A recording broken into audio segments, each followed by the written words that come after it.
There is nothing worse than launching a test only for players not to follow instructions, or even give feedback around the aspects that are important for you at this current development sprint.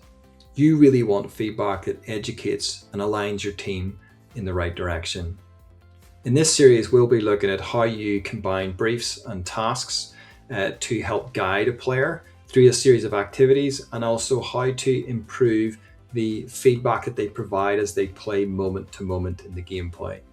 And at the end of the series, we will also look at how to capture quality survey insight that will help you make those really informed decisions so that you can make the best decisions possible when making your game. The purpose of a test brief is to guide people and put them at ease around the set of activities that you want them to undertake and the type of feedback that you want from them to improve your game. However, it's very easy to forget this and then create a brief that looks like an instruction manual.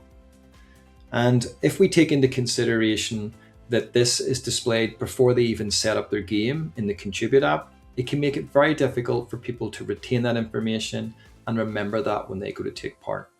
So if you do have a complex setup where you have people you're trying to educate what they need to do during the gameplay, you really need to separate that from the brief and move that into tasks. So when thinking about a brief, you need to make sure it is really only covering the high-level activities that you want them to take. It is very much bullet pointed, so it's concise and not overwhelming from a text point of view. And you want to make sure that people understand what you expect from them to help guide them on that journey for the first time. Briefs are a great way to provide people an overview of your test. However, when it comes to improving the quality of insight that you get from every single participant, we need to start implementing tasks. And these tasks should be really focused around the goals and objectives of your playtest. It should really focus in on what you want people to do as they take part and play the game, and also what type of feedback do you want at each stage of that journey. It's really critical that the task title be very clear, concise, and have no terminology that may confuse people. For example, you could have people just state, explore the game and defeat 3 enemies. That is clear and obviously understandable for everyone. Then when it comes to the description, you do want to make sure you're reinforcing the requirements in a concise way, and also making sure that you're providing some guidelines around the feedback that you want to know during that period of time. And you want to make sure that you're giving people the right topics for them to surface that as they take part and play. You really have to remember that these people taking part in your playtests may never have done anything like this before and need a wee bit of extra guidance to remind them to give feedback around what is important to you. And then finally, within a task, you need to make sure that you're also outlining any known issues that might prevent them from taking part, because you've got to remember that you won't be there to hold their hands and help them through that problem. The majority of people can feel very comfortable creating a survey. However, if you want in-depth feedback and you want to make sure it's accurate, you need to ensure your survey is structured in a way to help the player reflect on their experience reliably. Now, to achieve this, you really want to break your survey into 3 sections: a top, middle, and bottom. Now, the top should really capture the raw reactions of a player. It should then also have some broad questions just to open the player's mind back up to the experience. Nothing challenging, questions like, did you experience any confusion today?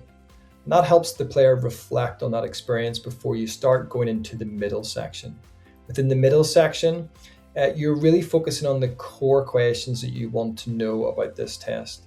But one of the important things you really need to remember is, what was the participant journey as they went through your experience? It's critical that you organize those questions in the right order of a player coming from their point of view. For example, if onboarding was the first thing that they did, then you should start off with onboarding questions. Then you should maybe go into controls just to see how it's initially feeling. And then if, say, you go into combat, you should then introduce your combat questions. and then say story was at the end of the game as they got sort of everything started to unfold, then you really want to have story as your final section within that middle. And that way, what you're doing is you're helping the player just sort of slowly walk back through that game in their head, and also what was that experience. At the same time, within each one of those core sections, you do want to make sure that you're grouping all of the questions in that category together. So if you've got 4 combat questions, don't spread them out within your survey. Keep them in the one area when people are focused on that one subject matter. That again will help them open up. And ideally, it should be a general question followed by more narrowed questions to a specific area that you're interested in. And in the final section really is all about just getting those interests and motivations. Now that they've had time to go through all of the other questions, they've fully reflected on it, and they can probably give you an accurate read whether they do want to keep playing this or what are they interested in.